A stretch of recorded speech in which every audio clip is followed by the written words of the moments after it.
right, we are back. Phil Lancier, Pete Woods here with you.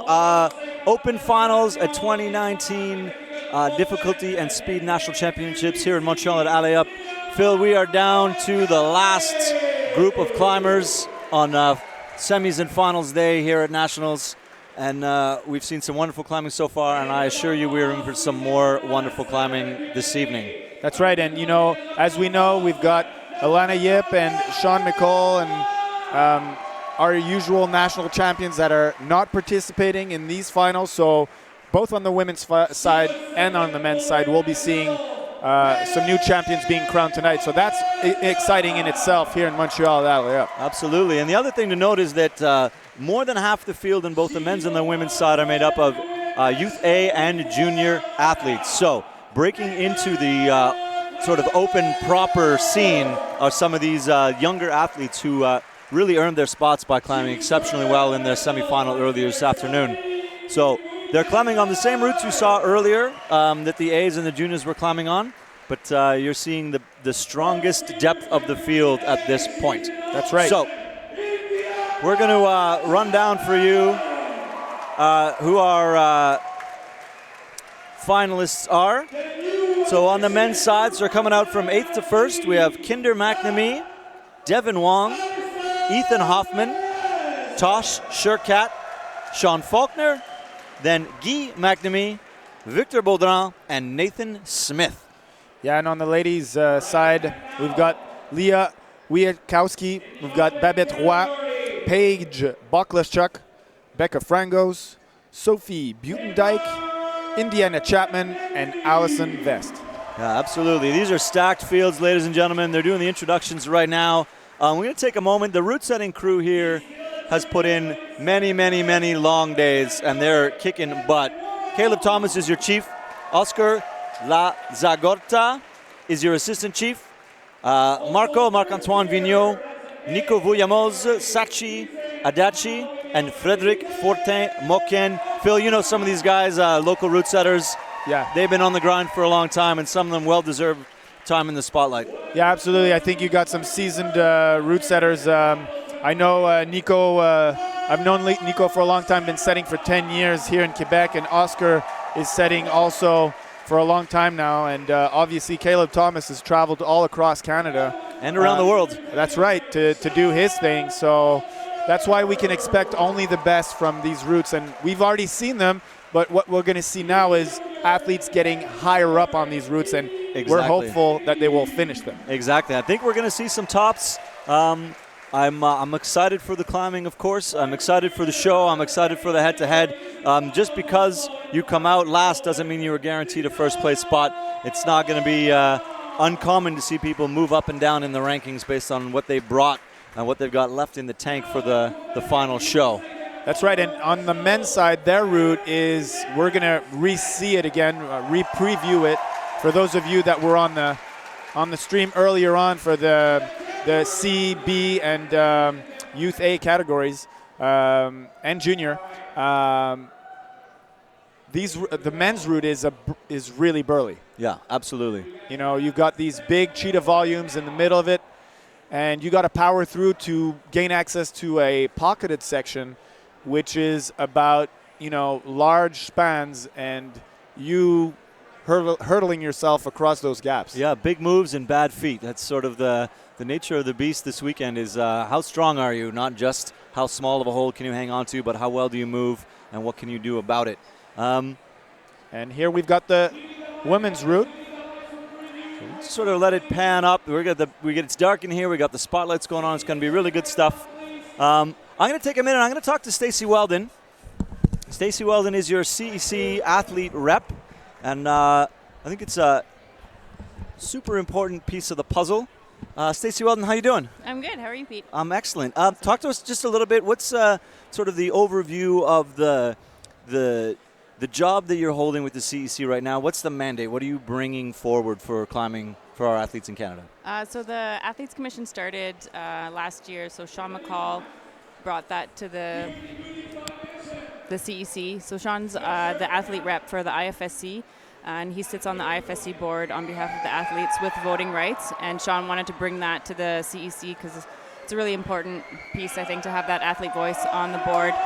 So Sean brought all that information, and then he was appointed by the board, and then I was then voted by the athletes to be the president of the Athletes Commission, which I will hold for another 2 years, and then my name is put forward by the Athletes Commission to be nominated as a board of director. Well deserved, I would say. I mean, you've been a fixture in competition climbing in Canada since you were about the age of, I don't know, 12 or so? 12 or so. So we're not, without giving away how long that is, you are maybe as well deserving and as well connected as anybody in the Canadian climbing scene to have that link to the athletes. You've been an athlete for so long at every level, and you know what that needs to bring. So what are you bringing, what does the position bring in terms of benefiting the athletes? Yeah, so I see myself as kind of a safe place for athletes to come with concerns. Yeah, basically. Right? So it's a place for athletes to come say, you know, I might have a concern about a coach or a manager or a different way to train or a way a comp might have been set up, and it's a place for them to voice their what they really believe or what they feel, and then it allows them to have you bring that forward to the CEC and the board as a whole, maybe impact some change if needed. And that can be done then anonymously, so the athletes don't have to worry about being a squeaky wheel in the program, and then, is this going to affect my chances to get on the team next year because I'm complaining about this all the time. Right. So then I can be that voice for them. And gives them a chance to focus on their training, focus on what's important, which is coming out and being able to give your all at all these competitions without having something nagging on the back of your head or something that you wish you'd said or didn't say. And it's nice to know that somebody's got their back. And, you know, if somebody's got to have somebody's back, I'm happy that it's you. Thanks. So I think it's really cool that that's something that we brought on. I think it's great that Sean, brought that to Canadian climbing. I think it's great that you've picked up the torch and moved forward with it. So you're 2 years in that position, correct? So originally we voted it to be a 4-year position with the athlete reps. So there's also a boulder rep, a speed rep, and a lead rep that hold a 2-year position. And because we didn't want there to be an overlap to have a complete turnover of the Athletes Commission, we decided that my first term would be 3 years. Okay. So I'll hold it for another 2. Excellent.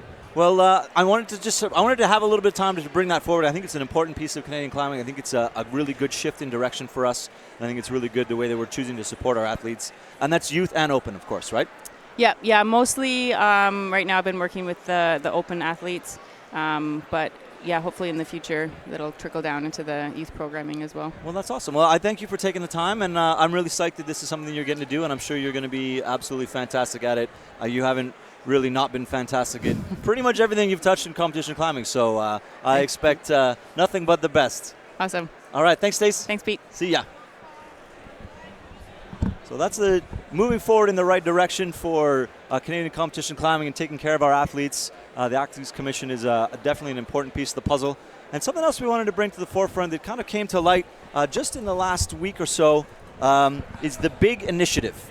So this an acronym standing for Bring in the Girls. It's a non-profit organization started by a group of climbing-connected people, Geneviève de la Plante, Léa Chin, Alexa Fay, and Sophie Clévoz Loranger, and with a little voice from Jean-Marc de la Plante also being a part of that puzzle. And we had some really good conversations on Saturday morning about what this initiative is. And I think it's a really interesting, exciting way to bring more visibility to women in climbing in Canada. Yeah, absolutely, Pete. It's all about making the conscious effort to say we want to have more women in route setting because we want to have that diversity in movement. We want to have their ideas, their sensibilities in this space, and we want women route setters to exist and to have this opportunity being made for them. They have to take this space, and this is what this initiative is about. Yeah, it's about bringing visibility. It's about bringing the ability to give route setting and also climbing knowledge to women in the sport. It's important to note that this is not an Allez Up venture. It's a gym owners, a connected people in climbing venture. They want it to be a nationwide network. They want to be able to give some route setting clinics. They want to be able to give some funding at some point, business knowledge, basically variability, accessibility, visibility, women in positions in the gym, coaches, route setters working at the desk. So that opportunity for someone to walk in and say, well, maybe I can be a route setter because I do see female route setters in my gym, whereas in the past, there is only a handful of female route setters that you see at comps or in gyms, and it was maybe never something that somebody thought of. So an initiative like this that's putting real focused effort into letting the door be held and kept open so that it's an opportunity for people to bring a completely different mindset to route setting, completely different skill set. And it was really cool to talk to them about it this weekend, and they're very, very excited about it. So I think you should keep your eyes on the social media. So they have an Instagram page, BIG, Bring in the Girls, and something we absolutely wanted to mention, with a captive audience, something that we think is super important, and I think it's great. Yeah, stay tuned, and I'm all for this. I'm behind this initiative as well. I'm going to support it as much as I can, and I think you all should as well. Yeah, and we just come on this year. We had Katja Wildemer was the first female chief of an IFSC event, and that just happened this season. So there are fantastic female route setters out there, and this is about highlighting their skill set and giving them more and more opportunities to come and do what they do best. On the route setting team today, Sachi Adachi is a female on the team, and we can bring up diversity. We can make sure that there's representativity across the board and in climbing. Absolutely, keep an eye out for that, and big thanks to those women for starting this initiative and putting something that important out on the table, and hopefully it gathers a lot of momentum, and we end up with clinics at gyms across the country and bringing those opportunities out. So really, really cool seeing now is the brainchild of Antoine was to bring to the show a little bit of visual effects, and they've gone to a lot of effort to put together this sort of projector of images. We're going to see some bios of the athletes as they come out. So a really cool addition to Lead and Speed Nationals this year. Absolutely. I think, Allez has a history of, putting down, all the efforts necessary, pulling out all the stops for these comps to be a success over the years. And I think, they're celebrating the athletes that we've seen this weekend that have been competing in their local, provincial comps. And I think it's great.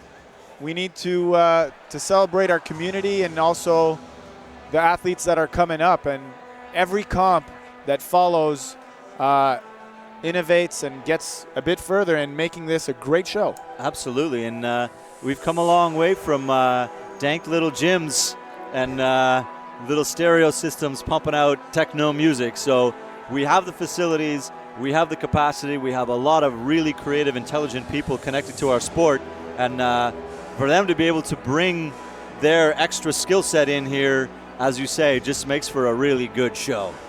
Yeah, and for this to be a good show, you need also people to be backing it in many different ways. We've talked about the volunteers that are here.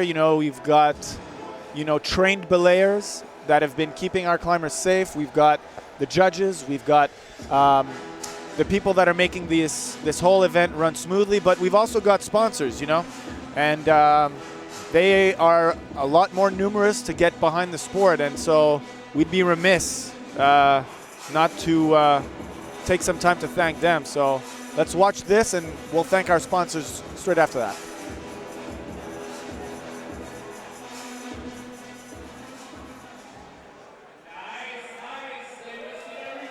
And so this 2019 Lead and Speed Nationals competition and championship is brought to you by MEC, who's the title sponsor, the Government of Canada, the City of Montreal, the Province of Quebec, Dimension, Volumes, Kilter Grips, Black Diamond, Friction Labs, Sterling Ropes, Bon Vivant, and la Fédération Québécoise de Montagne et d'Escalade. So thank you to these generous sponsors for making this possible.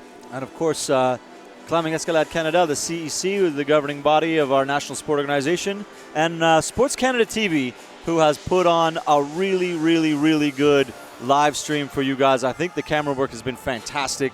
I think the timing has been very good. We got multiple angles. We had replays during speed. So they've, as far as I know, the feed has been bomb-proof. It's a dedicated line, so we're not dealing with Wi-Fi and issues like that. So hopefully you guys are enjoying the feed at home and the quality that we're able to bring you. And this is something that we also want to improve on every year is nobody wants a feed that lags and drops. We want to have something that's top quality and allows you to sit back and watch it hopefully on your TV, not just, huddled around your laptop on the coffee table. So I'm not going to bring it up, but I think eventually, we'd be in a place where hopefully people would be happy to pay $5 to watch Canadian National Championships. We're not there yet. We start bringing you a product that you believe in, then hopefully there comes a time where we can ask you if you're willing to contribute to the cause and help bringing you super top quality live streams like this, and we'll see if there's a good reaction from our community. And talking about reaction, I mean, we're seeing shots of Simon Villeneuve, Elise Sethna, Sean McColl, so they're recapping some of the big championships that have been held here at Alley Up, and actually we're in the older building just a few meters away, and these are obviously some memorable moments. I mean, for me, in growing up through climbing and seeing these competitors put it all out. I mean, Alley Up has been at the center of the comp scene over the years in Montreal, and I hope it'll stay that way for years to come. Yeah, I have no doubt about that. And as you know, of course, or maybe you don't know, but Alley Up does, they have a handful of gyms across the country. They don't all run by the Alley Up name brand, so they all have different names. 7 bays out on the East Coast, and then in Victoria, now the name's going to escape me. Boulder House? Boulder House in Victoria. Alley Up, of course, here. And then they've gotten into Joe Rockheads as well? Joe Rockheads and Up the Block. Yeah, so that, I think, in and of itself is a tremendous contribution to the sport around all across Canada. Yeah. And so, yeah. Alley Up's also connected to the Jackalope Fest that runs in Montreal here at the tail end of the summer. So a really cool outdoor event. And they partnered up with the new portable outdoor climbing wall that popped up in Montreal last year. Yeah, Nomad Block. Nomad Block. Really, really cool venture, and Alley Up is a part of putting on the Jackalope climbing competition. So cool to see Nomad Block and what they were doing with their business model, and a really, really great idea. Summertime in Montreal, who wouldn't want to climb outside? Right, and I think they're actually opening tomorrow, on Monday. Great, in the pouring rain and 10 degrees. Well, I hope the sun comes out. Me too. Because you need that friction, but good on them for that innovation and, bringing the sport outdoors. Absolutely. But always in an urban center. Well, I feel that we are imminent before we get going. Big spotlights. So we'll get one woman, one man out at the same time. And so we'll try to bring the action to you in the best way possible so that you're not missing a beat or a movement. A single clip. I think you're going to expect to see most of the time on a split screen. That's probably the best way we're going to be able to bring this to you. And our first climber coming out is going to be Kinder McNamee. So we are going to start with one extra dude. So we're going to start with Kinder McNamee, and then after that we're going to be going head-to-head, basically, men and women climbing right beside each other.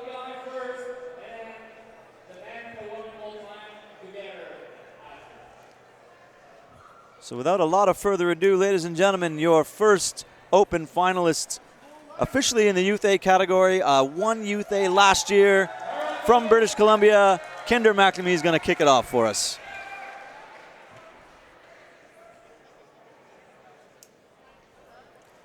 One of the McNamee twins.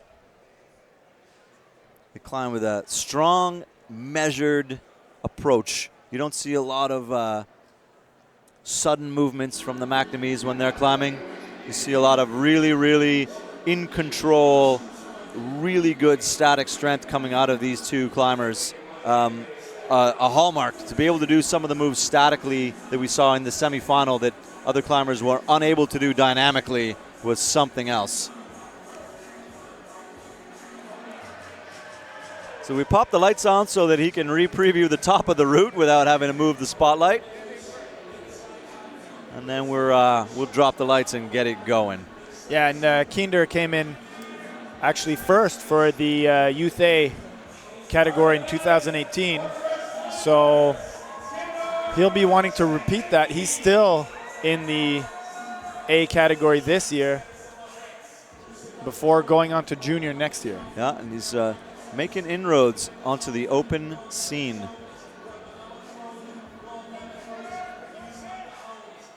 I feel like maybe the jury chief here has made a decision to keep the house lights on so that the climbers can see farther than the spotlight.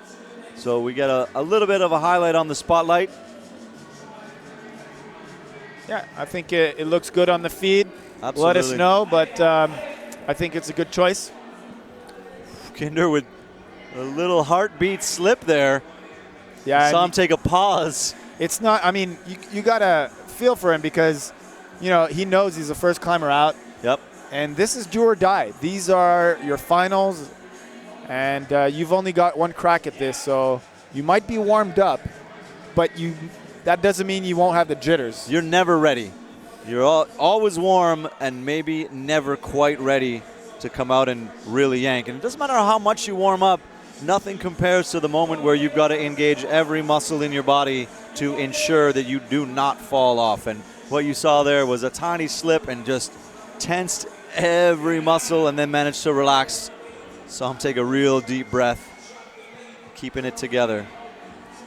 Yeah, clipping efficiently and crossing into that pocket in an undercling, and he's read that right. He's beautiful lock-offs, as we were saying. There's his ability to not have to sag out of body positions really serves him well.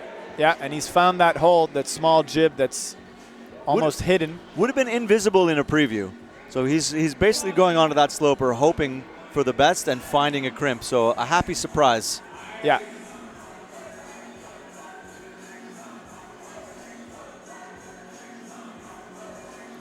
Getting a few shakes here. We said a rest would be a stretch. Yeah, you need to wrestle up these 3 volumes. We've seen a lot of people have a hard time with those, but Kinder's made good progress. He looks to be fighting it a little bit, trying to find purchase to make this clip. It's far, and that foot is poor. And deciding to go further. Yeah, getting a good drop knee, left drop knee in there. Right decision made. So that's a really good look at how bad the angle of that hold is. There's not a lot of purchase on this thing. It's a flat edge. You know, it's interesting what you said. You said it's a right decision. I agree. Even though it might not be the right beta, it's the right decision for him to have changed. Exactly. And he was efficient and he didn't hesitate. He quickly readjusted his technique, and that's what's so key in route climbing, right? How quickly can you make the right decision from the wrong decision? So we saw this earlier too. Instead of a big dynamic move, he goes in static, but now the drop. This is the move of... Oh, and he's doing oh my goodness. Really statically. En statique. Kinder McNamee doing what almost no one has done out of the junior and A climbers to this point. I think we saw 3 athletes even just get to this hold here. Yeah, and you heard the crowd sort of go, oh. Smooth and clean. That's right. Fresh and clean. So fresh and so clean. Fresh and so clean. From Kinder McNamee. And he's taking a well-deserved rest. Pretty much nearly 3/4 of the way up. And now we get in the pocket. So this is almost forced dynamic. I feel that he's going to go high left and try and lock this thing off because that's his style. Yep. So static. Nothing is left, you know. Swinging. Right. How much power has he got in the tank after all of these slow movements? Oh, and he looked a bit shaky on that move, but. Elbows coming up, but he's staring down the barrel of this thing. This here's a pretty big move too. Yeah, and it's interesting. You know, sometimes being dynamic is. Oh my! And there you go. You see Kinder like getting perhaps a bit angry, or he wound it up. He needed to kind of get established and make the decision to go big. Wow, and he's going for it. Look at that left elbow. Oh, and there you go. And that's going to do it. Kinder McNamee, fantastic rock climbing right out of the gate. You might catch a smile out of him. It's rare. It's rare, but you might see one. Yeah, and he put it all out there. I mean, knowing full well he likes to be static, for him to be dynamic at the top of the route, I think that speaks volumes about how he wanted it. It's a perfect example right there of making the decision to do what you have to do to send the route, not what you want to do to send the route. So there's always that moment where you look at what the route setters have given you and you think, I know what I have to do, but I don't want to. I'm going to do what I want to do. So I'm going to try and do something static. I'm going to use my left hand instead of my right hand. And what you really, really need to do is make the decision to do what the route setters are telling you to do, whether or not you like it. And if you can overcome that and bear down, you see what Kinder got right there, which was 2 extra moves. Impressive piece of climbing from a young man from British Columbia. Yeah, really impressive for sure.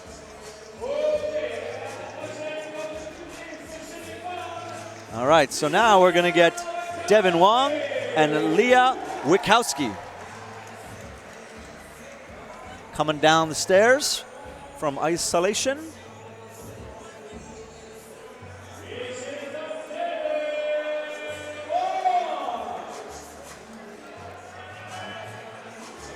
Leah getting ready.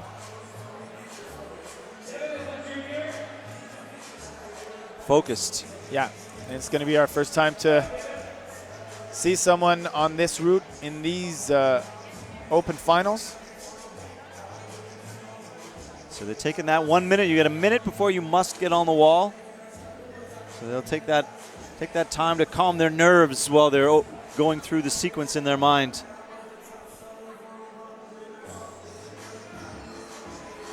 Sean McCall, route setters are going to be nervous with a wry smile. Sean knows the game better than anybody. Also, I love, Sean, that you choose to tune in to our Canadian live streams. He was there for Open Boulder Nationals as well, and hope you're having a good time over in Munich. I think I saw that you missed by maybe 1 hold into the big show in Munich, so still cranking it out on the world stage. Thanks for tuning in. Maybe provide some insight along the way, other than mentioning how nervous the route setters are going to be. Yeah. So Leah Wikowski moving up, and Devin Wong, who climbed, I mean, as they all did, but climbed really, really smoothly on the semifinal. Absolutely.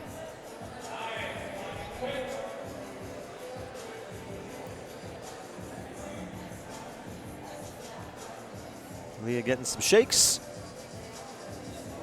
And this is this section we saw in the semifinal. You get very powerful all of a sudden. You do. Yeah, the feet cut right there, and you need to really reestablish a heel really quickly. And bear down. So you gotta squeeze the muscles right away. Good stuff from Leah. That crimp was hard to establish. A lot of the field pulling a Simon Villeneuve. Yeah. Sitting down on the big round volume. Straddling it, you know. Getting a good saddle seat. Devin Wong looking pretty calm on the big slopers. Gave some of his other junior athletes fits earlier. Oh. So that's going to make him take a deep breath. Yeah, that was that almost proved costly for Devin, but I was impressed with his semi-finals route. Really did not look stressed at all. Was the first to top it. And Leah electing to go. This is a really big move here. Leah's going to try and go toe, and I think ideally you got to commit to the high foot right here. Yes. Oh, half a hand shy of latching that crimp. That's the hold you need to save that move. That's a big, powerful move that's going to separate some of the women in this field. And getting comfortable to make that clip, which is not comfortable in general. Exactly. Just unable to hold the swing stab move. So good climbing from Devin, and then just met up with a big burly move that he was unable to stick.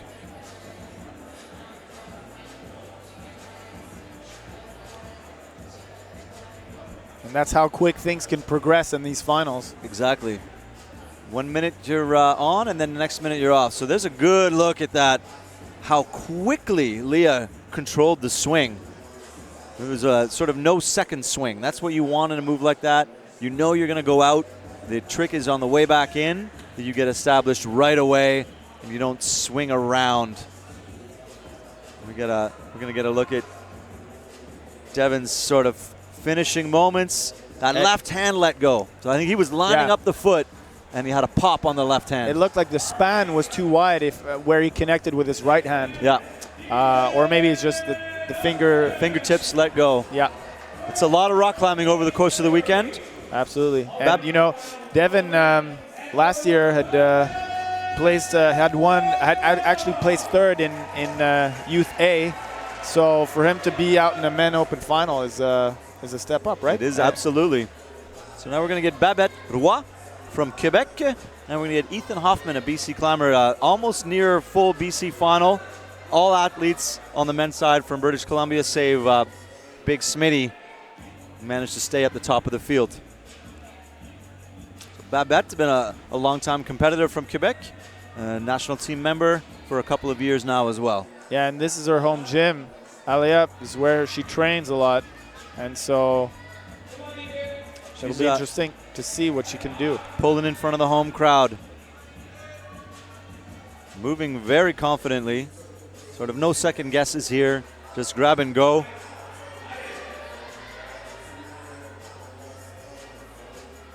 Yeah, really efficient movement from Babette. She had been hurt, I think, earlier in the season, on the tail end of last season, so this is sort of her first real foray back onto the scene. She wasn't able to compete at Youth Bouldering Nationals, if I remember correctly. So this is her reintroduction to competition this season is going quite well. Yeah, and she's known for a really dynamic movement. She likes to experiment with movement. If you follow her Instagram feed, she's always trying things that... Just almost missed that crimp. Yeah, but she's been practicing that, so she could probably have stuck it without. I think you're probably right. The lip of that might have been good enough. That being said, you need that crimp to be efficient and keep your energy for higher up on the route. So, a good relaxed shake. Long straight arms is how you want to be resting. Establish that heel hook. Ethan Hoffman starting to wrestle the second volume.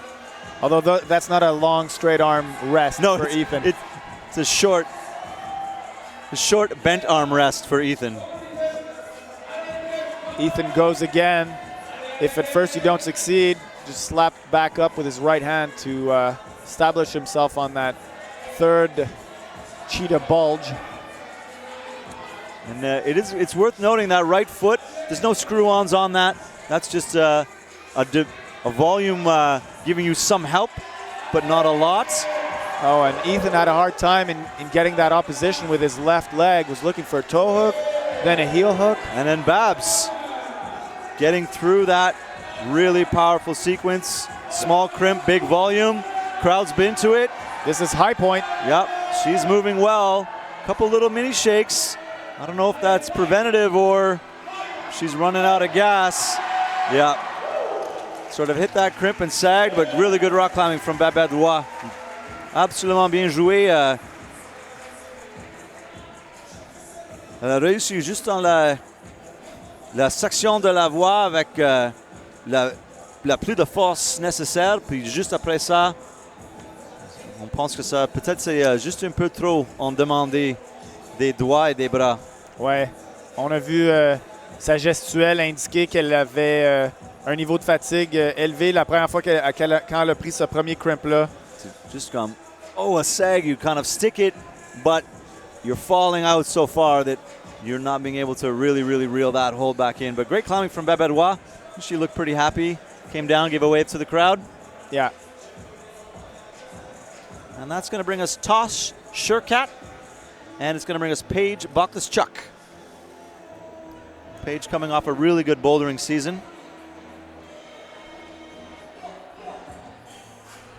And Tosh in the semi-final route, he had a top, but he had this moment where he reeled it back in, and it was really impressive. I think it was just one of those moments where your determination kicks in. Absolute desire trumps all. Instincts are a powerful tool. And that instinct to not let go really kicks in on some of these athletes. Paige having a last look. Tosh walking up to start of his climb. Couple deep breaths. Man, the nervousness of grabbing the start holds. You know that in the back of everybody's mind is don't slip on the first move. You don't want to think about it, but then you think about it, and then you wish you weren't thinking about it, and then all you want to do is not think about slipping on the first move. It's a horrible cycle when you come out of ISO and you're standing in front of your finals route. You got to calm yourself in a hyped up environment. Right. And if we're looking at these two climbers, they've made the case that they're not slipping off those first moves, and now they can hopefully be more confident and progressing upwards. Exactly. And we get a little bit of a wider shot on the women's route just to sort of show a little bit more perspective. That would be appreciated. We'll give a little bit more of that, the setup moves, where she's heading towards. So why are we making these foot and hand decisions? So yeah, we want to be able to give you close-ups to be able to see the holds, but we want to give you kind of wide-out shots so you can get an appreciation for the route and where it's going. See Tosh being very careful. Climbing pretty measured through here. No mistakes to be made. Yeah.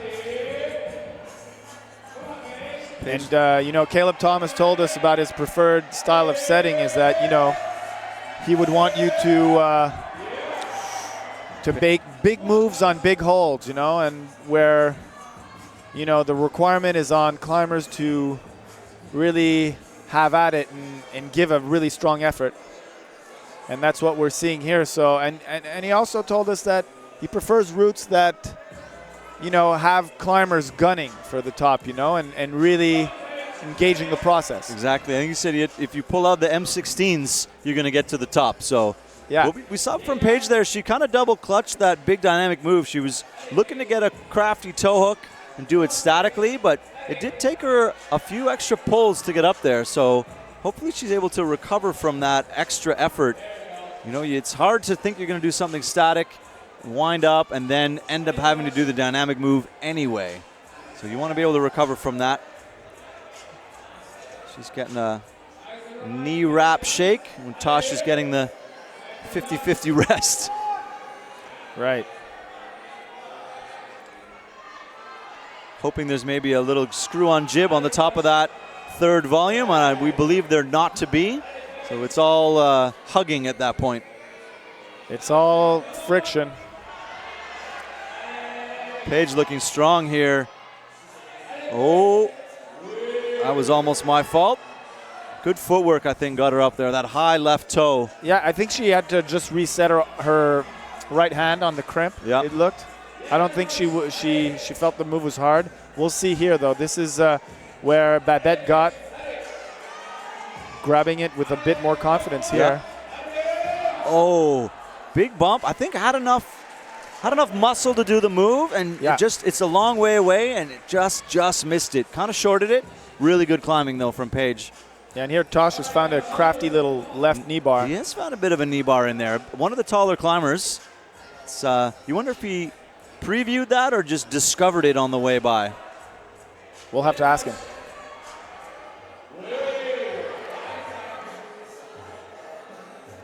Fantastic. And then you can see he's like, should I hop my foot out right? Maybe I'll clip first. No, let's clip first. So you got to climb backwards then, but the setup looks good here. And he wants to generate some swing here. You see. Oh. You saw that left foot let go before he was ready, and then he had to make a sudden toe stab to get down there. But he looked, he set it up, and then the route takes its toll. He opted for the same beta that Kinder McNamee did, exactly. But I think Kinder managed to control his hip movement outright just a bit better. More. Yeah. Yeah. So I really like this left foot placement from Paige. allow her to get that move up onto the big volume. And then just here, I mean, she just over the top. I mean, that's a half an inch, and maybe she establishes. That was a great replay, and I really felt she had established a bit more control than we'd seen from Babette on that particular sections. So, and you see that it's his left foot that slips off, so he was going to do that in a controlled fashion, but I think you're that right. foothold is, I mean, that big hold is really, I mean, not slick, but I mean, its surface is just completely flat. Yeah, and the way you're pushing is not the way that it's giving you the most in response. So you're pushing down and it's pushing away from you. So we're halfway through, folks. 4 climbers for the ladies and the men still to come. Becca Frangos from Canmore, now BC, and climbing for Team Canada as well. And Sean Faulkner, who's in the junior category and has had a great season. Looked really, really strong in semis. Did indeed. And I mean, 6 of the 8 finalists topped the semifinal route. So a lot of them did climb well. Some of them made the route look easier than others. Yeah. And, you know, I just want to point out that out of the 8 men in the finals, 7 of them are from BC. So, you know, when we were at Block Shop earlier this year, Pete, we talked about the BC Bouldering Army. Yep. Well, we can just say it's the BC Climbing Army because they're doing the same thing in lead here as well, these lead and speed national championships. And, you know, it's interesting. You wonder what they're doing to have that level of fitness. You know, they look fit. They do look fit. They don't look stressed. Becca, no hesitation on that dynamic move, and then electing to clip from no heel hook required. So she's obviously feeling good. Yeah. You know, I don't. Is it training? Is it? Did you just run into a group of naturally gifted athletes all at the same time? Is it a little bit of both? Right. You take the right athletes, you give them the right training, and you produce finalists. So I think. I mean, I don't know that I have an answer to your question other than a happy accident and a lot of good hard work put in. Right. Sean Faulkner, who was second last year in the junior category. So this is his last year before he needs to springboard all into the open division. Becca Frangos lining up the move. This is the one that saps the energy. And then Sean in the same place. This is where the reserves need to kick in. Yeah. To squeeze just a little bit more. Oh, wow. You know, just slapping that foot down with authority, and the crowd lets them know that they appreciate that. They like it. Becca Frangos now. Getting a big hug on that big round volume. Becca Frangos establishes the crimp as we watch Sean fall off the move right after. And Becca, she is currently crushing. She's looking to match that. Oh. And that's high point, folks. Yeah. Yeah, so interestingly, you know, Kinder came out and got to the final panel, but since then, no one. So, and his brother's up next, Guy. And perhaps he'll be able to put a dent into that and get higher up on that final panel. Right now you're looking at Kinder McNamee doing no worse than 4th place from 8th place. So a good look at how well Sean sticks this. So strong. Even his right hand even kind of readjusts on the way. So grip strength not a problem. And we'll see what comes off first. I think he just fumbled it a little bit. Yeah, he missed it. I think he had what it took, but you know, pockets require precision, and yeah, that's a shame for Sean Faulkner. But overall, great comp and good climbing. Yeah, really strong-looking young lad that has a lot coming for him. Yeah, I completely agree. And then Becca Frangos able to match that second crimp on that sort of C-shaped dimension volume. And then the same, she looked like she just kind of dry fired on generating momentum to go again. So maybe she would have stuck one more hold. Maybe it's a slip. She should be pretty happy with that climbing though. Yeah. Right now it's high point by 2 holds. And I think, for Becca, that means she would sit in 4th because Absolutely. there are 3 other climbers left. So, you don't want to hope for other climbers not to perform or do better, but she's put herself into a really good position. A good position, absolutely. So Guy McNamee, the other brother, and Sophie Buitendijk, of course from British Columbia.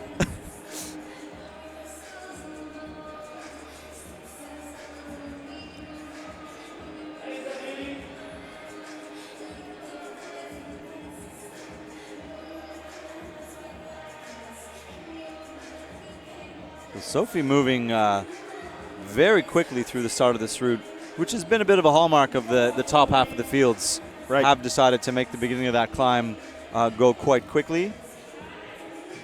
She's kind of having a look at this move, also thinking about that toe hook, and then immediately rejecting it. The move looks harder than it is. So it looks intimidating. As we say, it's the 45-degree part of the wall, so it's steep. It's really hard to see from the camera angle. From where we are, there's a lot of air under your feet on that 45-degree panel. Yeah, Guy hesitating here, but finally opting to do it with his left leg. I don't even know if hesitating is the word, and just sort of evaluating.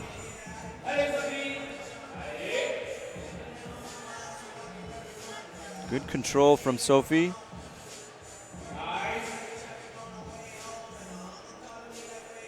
Looking relaxed. Yeah. Getting a few little shakes in there.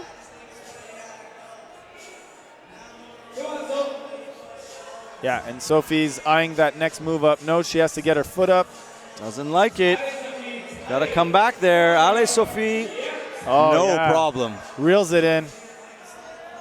The Sophosaurus. Yeah, not without cringing, but she's gotten it done, and so. Yep. She's starting to move quick now. This is the burn kicking in. She's starting to look a little less calm. Meanwhile, Guy looking. What has she got? Oh, she was going for the foot beneath the volume. Yes, but tried to get a bit of a heel wrap. It was maybe working for her, and then just ultimately let her down on the way to that crimp. So Guy doesn't like the foot. Yeah, he's been switching them out. But still locking that move off. So after all that, he's still able to lock off and come over. Yeah, I think it's the hallmark of these brothers is static climbing. I mean, how many lock-offs do you need to do to be able to lock off your way up a finals route? It's got to be in, 25, 30, 100? Guy McNamee chasing his brother and that high point on this route. Yeah, and opting to do every move he can as statically as he can. He's going to go heel hook for sure. They would have talked about this while they were previewing. We're going to climb this McNamee style. And now the moment of truth. Yeah. Guy McNamee, where's your squeeze? Wow. There it is. Yeah. And a little chalk. Why not? A little Euro blow. For good measure. It is a show. It is a show. I'm excited to see this here. I suspect we're going to see the high left foot. Yeah, and if he's doing it like his brother, he will do it statically. So no high foot, but a lock off nonetheless. Yeah. Wonderful stuff from Guy McNamee. Incroyable, Phil, c'est bien fort. Oui. L'escalade comme ça, c'est bien dur d'être à contrôle. C'est tout en contrôle. Tout le long, c'est tellement exigeant au niveau des muscles. Oh, la saute. Et là, comme son frère l'a fait un peu avant lui, il décide de faire un mouvement dynamique rendu là. Assez facilement encore. Ouais. So the two McNamee brothers get to the same point. Yes. Almost identical. Guy Magnamy with the But press. he's pressing out. Guy Magnamy, c'est à vous. C'est à vous. It's not over. It's not over. Now it Crossing over. is Guy Magnamy with the top of the open final. That was amazing. I wasn't sure that he was going to be able to make the first move outright, and then I wasn't sure that he was going to make the move to the last hold. My palms are sweaty, Phil. That was exciting rock climbing. Absolutely. I mean, and the fact that he would opt for the left-hand finish when I Right. think that, you know, what the route setters intended was a palm down sort of right-handed crossover Yep. throw. Which was also a pop. You knew he wasn't looking at that as his first choice. No, it wasn't his first choice. And You see Sophie there with the left heel hook that just let her down on the way to that first crimp. So that keeps Paige Babette and Becca Frangos in the top 3 of your field. yeah, and right now, obviously, Kinder, Guy has topped the route. He's front runner right now, but in second place is his brother. Yes, exactly. And then 2 heavy hitters to follow. Victor Baudron and Nathan Smith are not to be discounted along the way. But look at this control. Really, really good stuff from Guy Magnamy. Great little hop here. Fantastic.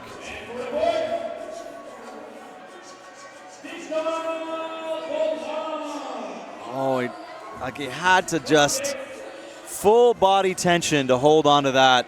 And you see the fist pump when he clips this draw. That is a top. Great stuff. Great replays from Sport Canada TV. And that's going to bring us our next to last, Victor Baudrin and Indiana Chapman. And I feel that Victor knows that was a top. He's sitting in the chair, in the room, back to the wall. He knows enough time has gone by and the roof came off. That's right. And, you know, there was a moment where Nate Smith, not looking back, but, you know, he saw Guy come around and give him a fist bump. So I think Nate Smith also knows what's up. Yep. And some people like that. Some people like to climb from the back. Some people like to climb from the front. So if you know what you need to do, you just go out and do it. So he's like, all right, so I have to top it. I guess I'll top it. And that's the mindset you've got to get into. You just do what needs to be done. Indiana Chapman swinging around no problem. It's just an average Sunday for her. Yep.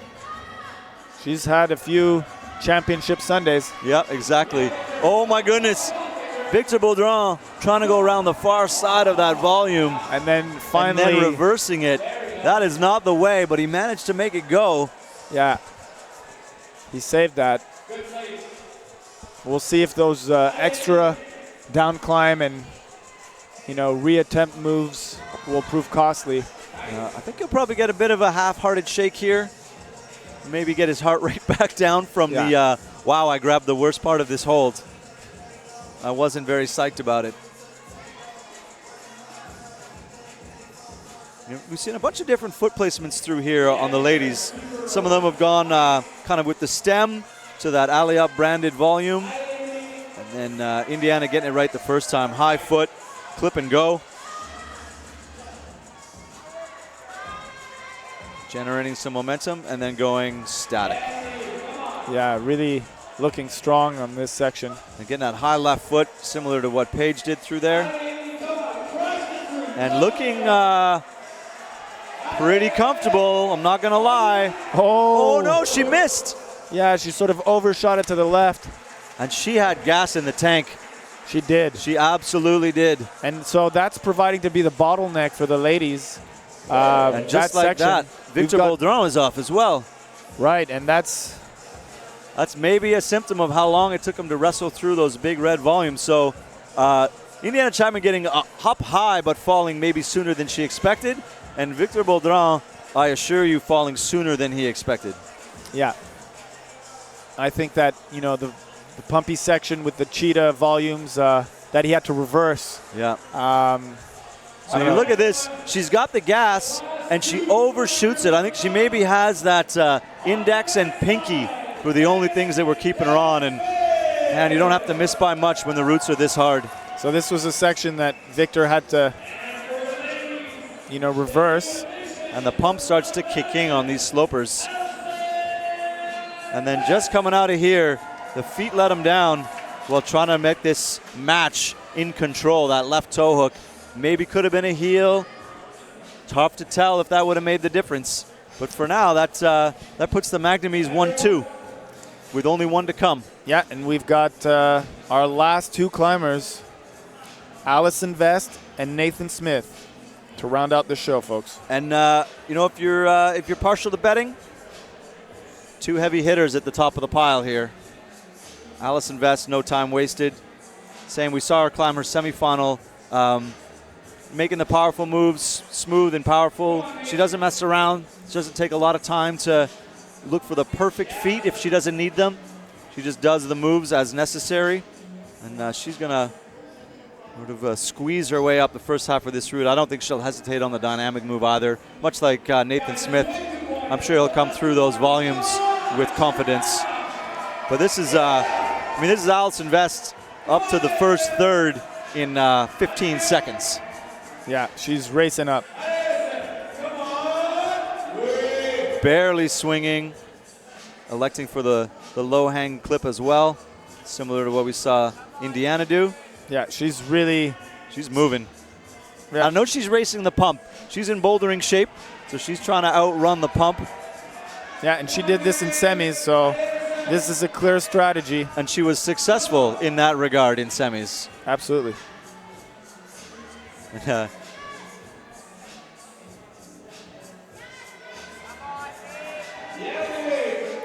Good stuff from Nate. And Allison Vest going to go low feet. My goodness, Vest. Now I'm going to come back and make a clip. Getting shorted. Oh, boy. Is she going to bring the foot up? She's going to recover for a minute here, I think. Nope, she keeps her feet low. And yeah, Nate Smith slaps up the volume and then sees the hold. Yeah, he would have been fine anyway. Allison Vest, elbows coming up. Oh, that's sticking it. that hold. Getting a heel hook. There we go, Allison Vest. High point. Look at that elbow. She's going to maintain, though. And there you go. You're Allison looking at your Vest. winner on the women's side. That's right. Fighting the weight of the rope. Trying to get some micro shakes in here. I really want to see a top here, Phil. I really want to see the top three moves of this route go. They're burly. Oh. And there Allison you go, Vest. folks. And we are left with one. So Big Nate Smith got to stay in control here. Got a lot of rock climbing to do. Yep.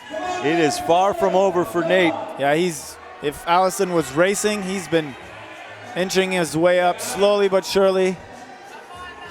Is he going to do the match or the swing? He's making the decisions right now. The wheels are turning. Got to go, Smitty. Controlling that. Really good. You see him really screw the toe down, getting everything out of the rubber on the toes of that shoe. Moment of truth, Nate. Boom, that's third place.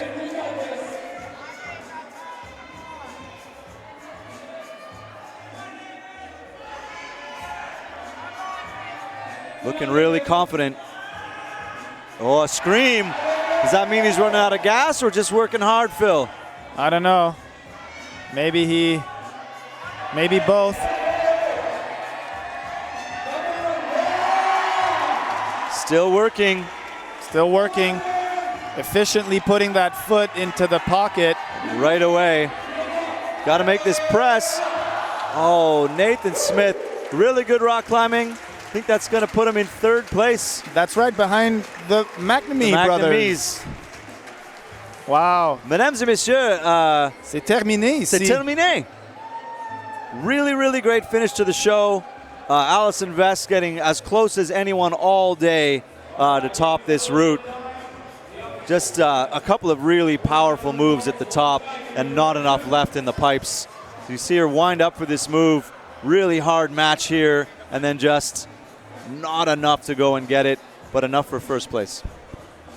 So, yeah, Pete, that was a full day of difficulty here at Allez, and it did not disappoint. No, not at all. Get a good look here at how precise Nathan moved through this move, and then right when we thought he maybe didn't have it, he sticks the dyno, and then toe in the pocket, and then just right here in the move that takes the most gas, his hips fall away and he doesn't have enough length to go and get that second to last hold. I'm impressed. I'm impressed with the climbing, Phil. I'm impressed with the route setting. Yeah. I'm impressed with the energy in the room here with the crowd. C'était absolument du fun, Phil, aujourd'hui. C'est une longue journée, mais une journée, en tout cas, beaucoup de fun. Ah, écoute, c'est une journée incroyable parce que, honnêtement, on a été bien traités. On a vu la relève de l'escalade aujourd'hui. Donc, la jeunesse, les différentes catégories juvéniles C, BA, junior. Et on a vu, bien évidemment, les meilleurs grimpeurs, l'élite canadienne qui s'est produit sur ces murs incroyables à Allez. Comme je l'ai déjà dit depuis le début de la compétition, c'est haut, c'est pompant. Ouais. Alors, de voir des grimpeurs se rendre jusqu'en haut, comme on l'a vu aujourd'hui, ça m'impressionne au plus haut point avec la difficulté des voies qu'on voit devant nous. C'est absolument difficile quand même. You always have to climb against your competition, but at the core of your soul, you want to top a route. So it's really, really great climbing from all of these athletes. Yeah. I know Allison would have been gunning for that top, but she'll be really, really psyched with a Canadian national title. Yeah, and actually, early on, because of Kinder, who was, qualified last, we had, we had some doubts as to whether or not the route setter should be nervous. So Sean McCall called out the route setters. But ultimately, I think we had a really nice spread. So I think Caleb Thomas, Oscar Lanzagorta, Marc-Antoine Vigneault, Nico Vuyama, Sachi Adachi, and Frédéric Fortin-Maquin here in the route setting team can be really happy about how that was spread out. Absolute bon job. We're gonna hang out. We're gonna turn the volume down, and we'll come back for your podiums in the technology we're carrying today. It's not gonna be very long, so don't go super far. If you want to come back and absolutely see the podiums, then we'll be here for you. But for now, we're just gonna take a step away and sort of let it all play out.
All right. I'm here with Allison Vest. Hello, world. Your Open National Champion 2019 difficulty. Allison Vest, what do you feel? What's the moment right now? What's the first words that come to mind? I'm excited. I'm also a little bit surprised. Like, you know, there's a lot of really strong girls in this category, and we were really tight all weekend. There was 4 of us tied coming out of qualifiers, and even though I was winning coming out of semis, it was really close. And the way the boulder.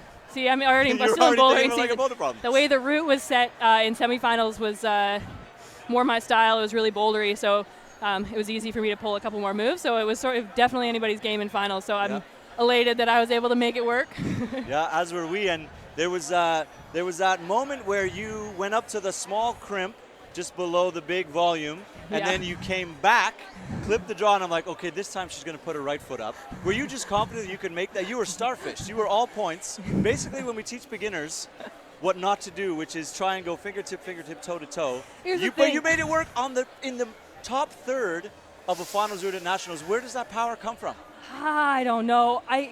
Here's the thing. I haven't clipped draws in a long time. Yeah. So for me, it was actually the draw that I was focused on. Right. I thought I was going to be able to clip the draw from the one on the underneath the ball on the right, and I realized very quickly that it was worse than I thought. So that's when I came back down, clipped the draw, and then sort of down climbed to the rest, and then was able to reevaluate. But I don't know, because lengthy moves are sort of my strong suit. I've had to train and get sort of better at knowing what that limit is and how far I can go, and it felt honestly pretty comfortable from there to be able to reach that hole with my feet so low. And yeah, it's something we talked about all the way through the broadcast and the weekend, is that know your strengths. So do what you need to do in the moment that you have. And for some people, you go to put that high foot up and like, I can't, my hips are too far, I don't want to do it. So you did what you needed to do.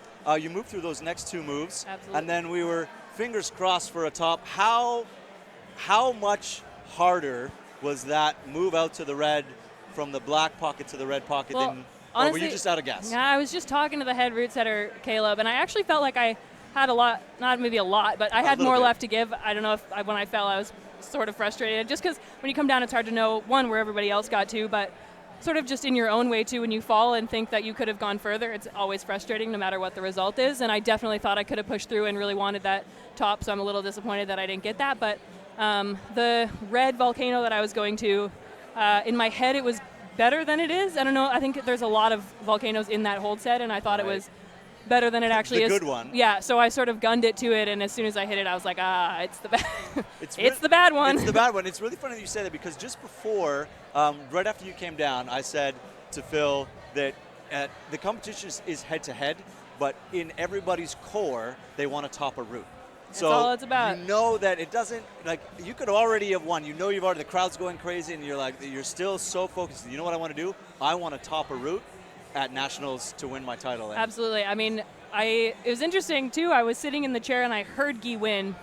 I mean, I obviously didn't know he won at the time, but I heard him top. You could very clearly tell that's what happened. Yeah. He lowered off slowly. He was waving and smiling, and it was almost just really like inspiring to be sitting in the chair and to hear him top and to hear the crowd go crazy. It was sort of like, I want that, and it was that extra little push that. I mean, I don't know if that was the only thing, but it was one of those things that is like that extra jolt of inspiration when you're about to get on a climb, and so it was nice. You know, I coach him, I climb with him at home in Vancouver, and yeah, I was pretty excited for him and wanted it for myself. There you go. Well, I'm excited for you. It's no secret that you're one of my favorite climbers through the tour, so I'm always psyched when you do well, and I was super psyched to see you win this comp. So congratulations, Vest. Thank you. That is a badass amount of work this weekend. Are you climbing speed tomorrow?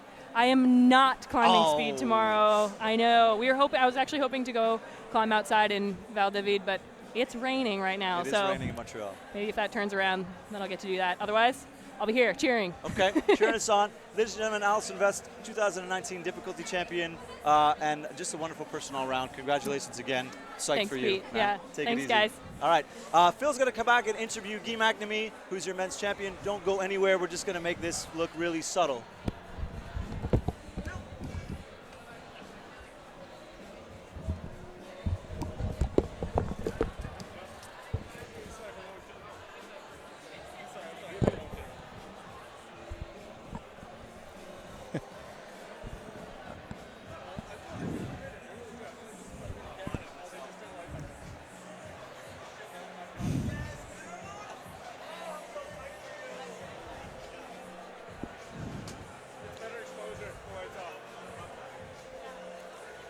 All right. So it's my turn with the winner.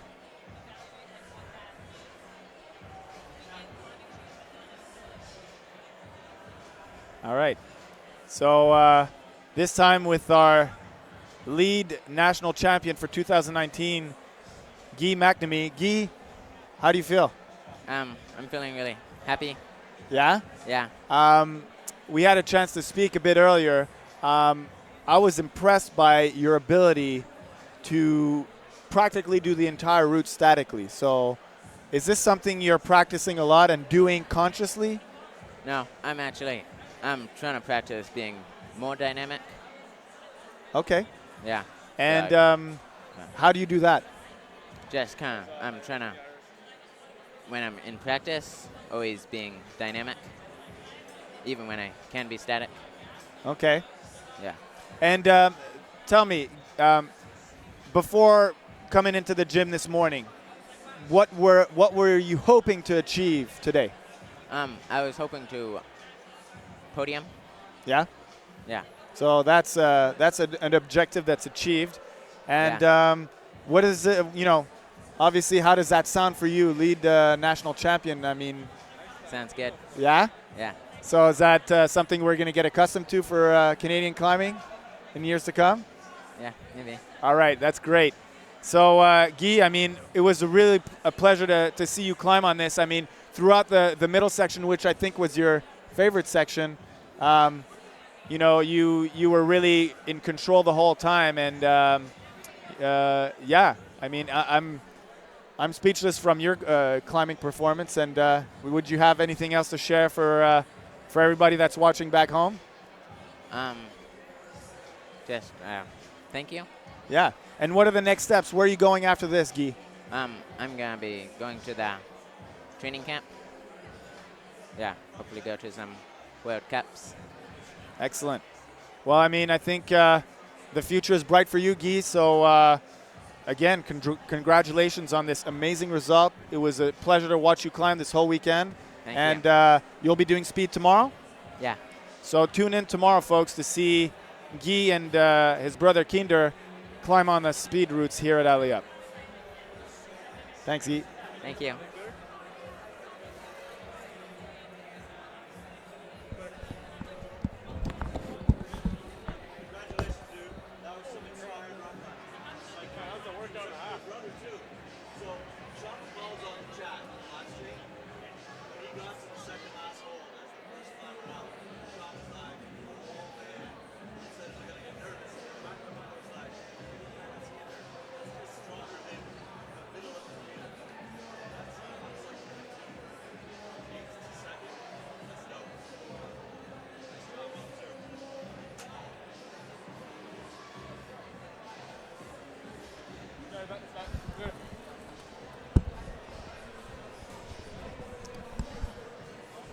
Yeah, he was really soft-spoken. It was dude, he's so shy.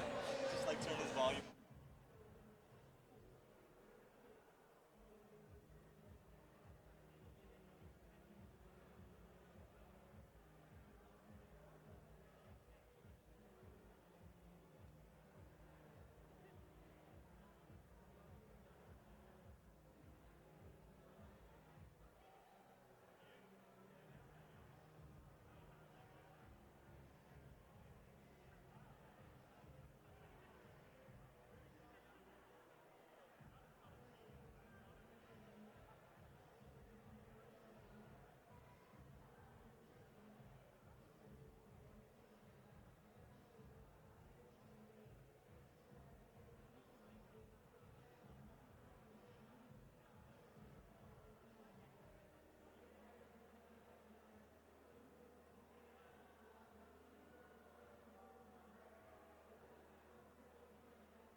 All right, folks. So thanks for waiting.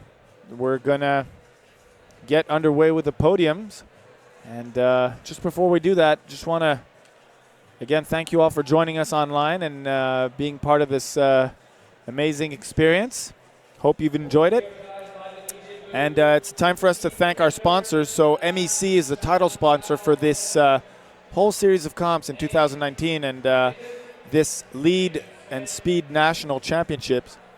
There's also the Government of Canada, the City of Montreal, le Gouvernement du Québec, Dimension Volumes, Kilter Grips, Black Diamond, Friction Labs, Sterling Ropes, Bon Vivant, and la Fédération québécoise de montagne et d'escalade. Il y a aussi absolument Allez, aussi absolument Sports Canada TV, tous les bénévoles, tous les ouvreurs, everybody who belayed a climber, caught somebody, and we're not done. Speed tomorrow. That's right. Speed finals and everything except C, which we ran on Saturday evening. So A, Junior, Open, and B, Speed finals are going to go down tomorrow afternoon and evening. And it should be a pretty good show. The C athletes are putting in sub 8 second times. I imagine some of the slightly more experienced and sort of bigger, stronger, faster athletes on the shorter wall, we're probably going to see 5 second times. Right, and you're saying shorter wall because it's a 10-meter wall that we have here at Alley, and generally on the World Cup circuit we're seeing a 15-meter standardized wall. But yeah, 10 meters. It's going to be for the Open. I imagine. I don't even know what times they're clocking in on a 10-meter wall because the record on a 15-meter wall is an Iranian climber, Reza Alipour, who's got that, and I think he's at 5.2 or yeah, something ridiculous like that. Yeah, and some machine pumping his way up the wall. Like. And Basamawem is not far behind. That's right. He's taken down a few speed finals this year. And on the women's side, the current record held by Alana Yip, who is not here, but at the latest speed event, she set the Canadian record. The Canadian record, yeah. Canadian record, which I think is, I don't know, 9 seconds or something. I can picture it in my mind's eye. I can picture the post, but I can't remember the numbers, so by all means, go look that up. We a couple of Canadians climbing well. Sean, if you're still online, what's your speed time looking at right now? I imagine it's got to be somewhere around 7 seconds, maybe 8 seconds. Correct me if I'm wrong. So they're just gathering the cats, as it is impossible to find climbers at the end of a climbing comp. So trying to get all the podiums in the same place. And they wander, as the people are tending to do. Actually, the women's world record was actually established a couple of weeks ago in Chongqing by a Chinese climber, Yiling Song, at 7.1 seconds.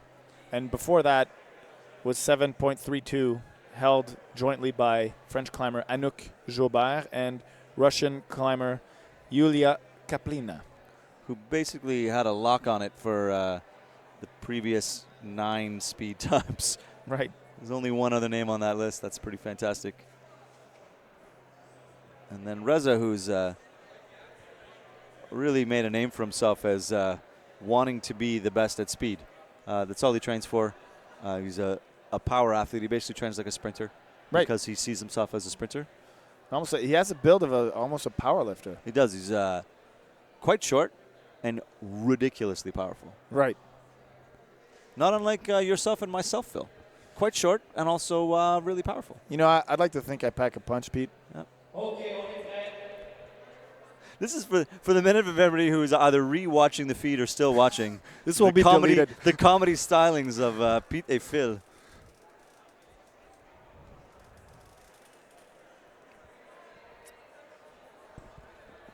So slowly but surely, the hardest thing to do in a climbing comp is A, convince people not to leave the gym before podiums, because there's like 50 people here from 300 not more than 15 minutes ago. And the second hardest thing to do is to get everyone where they're supposed to be, lined up in the way they're supposed to be, so they can come and do the podium. So we're going to do A, junior, and open podiums, kind of back to back to back. So your Female Youth A podium. Donc les juvéniles A, la podium.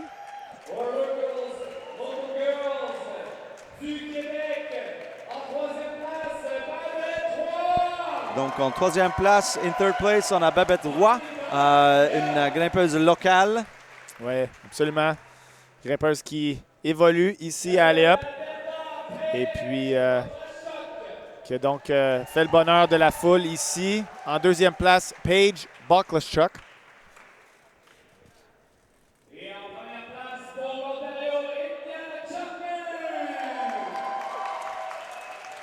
And your winner, votre champion, Indiana Chapman. This is your Youth A women podium.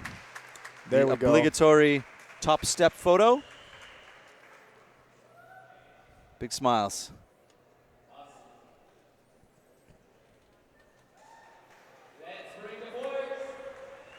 Youth A boys podium.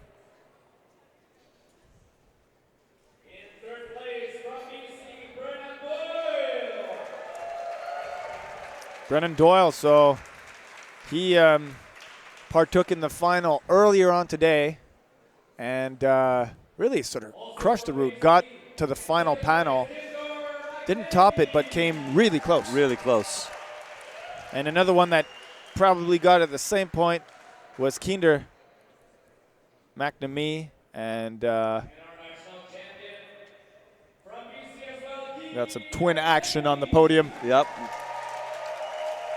With Guy McNamee. He came around for a quick interview, is a man of few words, Yeah. but I think his actions speak louder than words, and what he displayed today was pure strength, Yep. patience, because he's a static climber just like his brother, and just, wow, a lot of power. Composed and really, really good rock climbing from all three of those gentlemen. Yeah, really humble guy, and it's great to see. All right, your Youth B women podium. Sorry, junior podium. I'm hearing Francois's voice in the back of my head, and he said B, and I read junior and said B. The power of suggestion. Donc in third place, en troisième place, il y a Sophie Valence, qui vient du Québec, donc une grimpeuse locale. Oui, qui grimpe à Canyon. Alors bravo Sophie. Excellent résultat.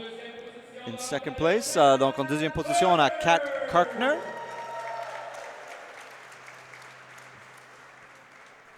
Grimpe à altitude, je crois, Oui, je pense. Oui, je pense. à Gatineau. And votre champion, your winner, first place, junior girls, Sophie Buitendijk from Colombie-Britannique from BC. The Sophosaurus. The Sophosaurus climbed really, really well all weekend. Just Yeah. really impressed with the way that she attacked the routes. She attacked roots. That's Yeah. also what I saw. Like really a lot of just drive, punching up there, and there's no looking back. No, she just took it up there and brought it home. That's how you win comps. You just go out and do what you need to do. Junior Boys, which is the name of an electro group. Oh, is it? Junior Boys. The junior boys.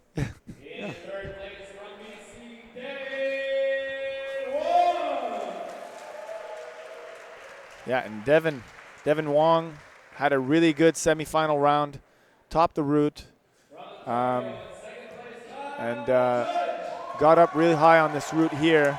Fell on the big span between those two big black volumes. Yep. Like many before.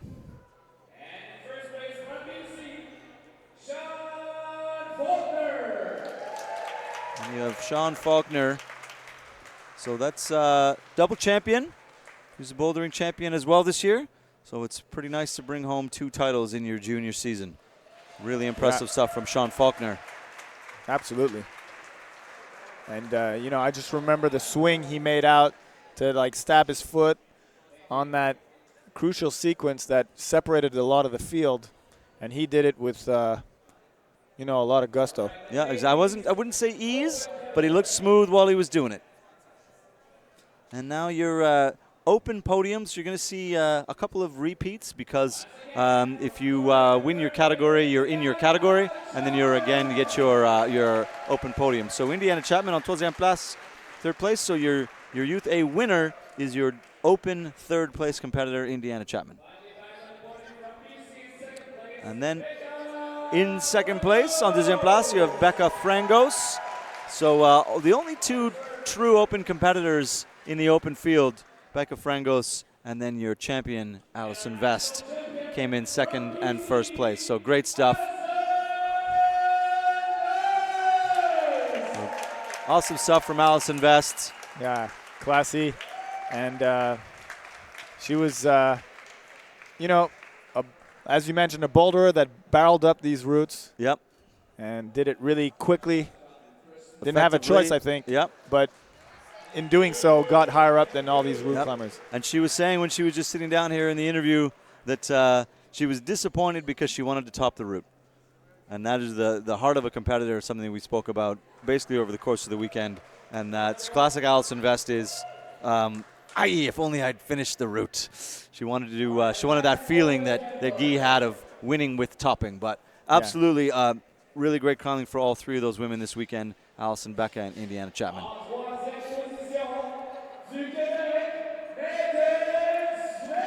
Yeah, and strong outing from Nathan Smith.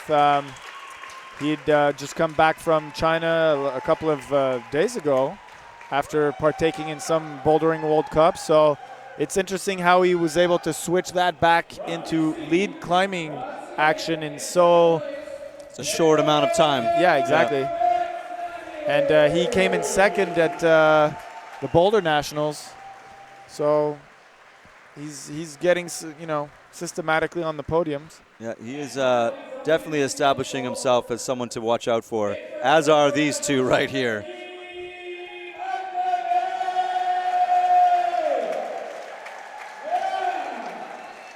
Open champion Guy McNamee still climbing in the Youth A category. So really good stuff. And that is the biggest I've ever seen that kid smile. That's right. No doubt about it. Puis donc, c'est terminé. C'est terminé ce soir pour la difficulté. Oui, c'est le jour de difficulté. C'était une longue journée, mais on a dit une journée, en tout cas, c'était assez du fun. Une journée bien investie, Pete. Oui, exactement. Really good route setting. I hope you guys enjoy the live stream. I hope that you maybe go back and watch it and sort of recatch your favorite moments. We had a really good time. Phil had a great time. Basically same but different. This time we just attached ropes to our climbers. And absolutely make them climb 5 times as tall. But the live stream experience is getting as fun for us, so I hope it's as fun for you guys.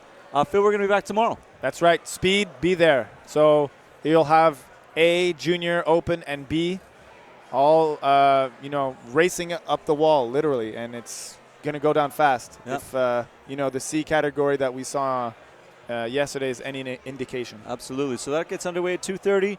Look for the feeds and come and join us online. Donc, bonne soirée, Phil. Merci beaucoup pour la journée. Man, I had a good time. Oui, merci. Bonne soirée tout le monde et à demain. À demain. Au revoir. Merci.